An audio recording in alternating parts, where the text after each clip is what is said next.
தேவையான அளவு எண்ணெய், சோம்பு, வெங்காயம்,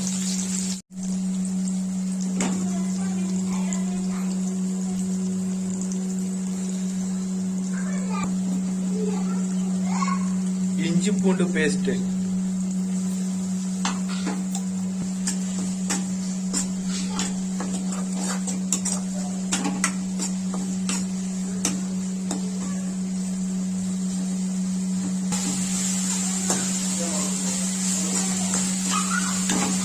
நல்லா மிக்ஸ் ஆகிற அளவுக்கு கிண்டிக்கங்க.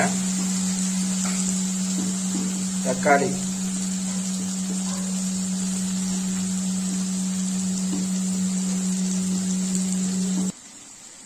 கருவேப்பிலை,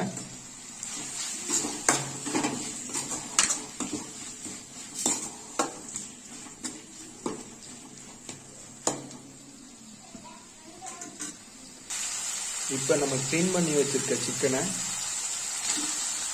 போட்டுறாங்க.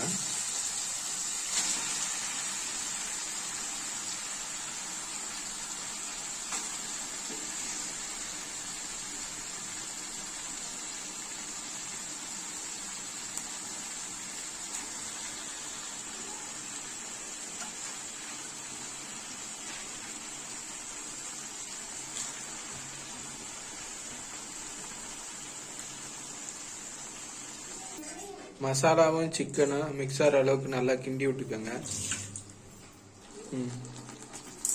தேவையான அளவு உப்பு,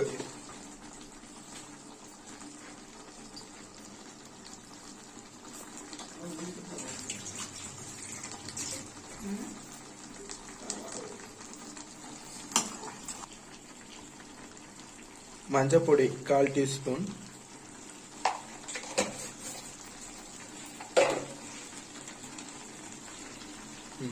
பட்டை, மிளகு, சீரகம் மிக்சிங்க.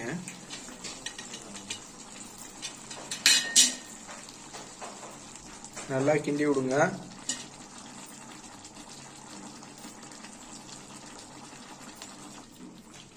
மிளகாப்பொடி நல்லா மிக்ஸ் ஆகிற அளவுக்கு கிண்டிட்டு அடுப்பை சிம்ல வச்சு ஒரு 5 நிமிஷம் மூடி வச்சிருங்க. குழம்பு சூப்பரா வந்துருச்சு.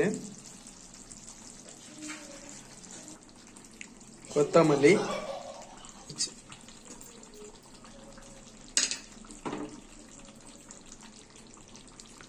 சுவையான சூடான கறிக்குழம்பு ரெடி ஆயிருச்சு. நீங்களும் சமைச்சு பார்த்துட்டு கமெண்ட் பண்ணுங்க, லைக் பண்ணுங்க, ஷேர் பண்ணுங்க.